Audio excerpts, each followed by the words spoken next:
What's up mga lods? Naghahanap ba kayo ng umagahan na lutong ulam? Tara! Dito lang yan sa Lola's Garden. Dito lang yan sa Plaza Central, Igulot, Bukawi, Bulacan. Open sila simula Saturday and Sunday, 7 a.m. to 10 a.m. Sa halagang 159 pesos mo, only breakfast na. Una pa lang pagpasok nyo, napakadami ng tao. Kaya mas maganda agahan nyo.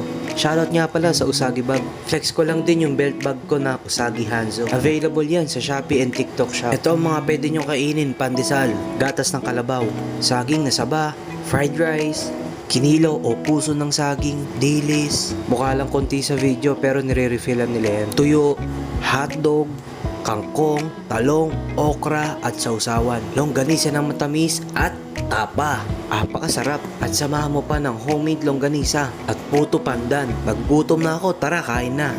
Grabe, nakakatakam talaga yung pagkain dito. Saan ka pa? Anli agahan. O sa mga coffee lover dyan, anli kape rin. Kaya sulit yung ibabayad nyo dito sa halagang 159 pesos.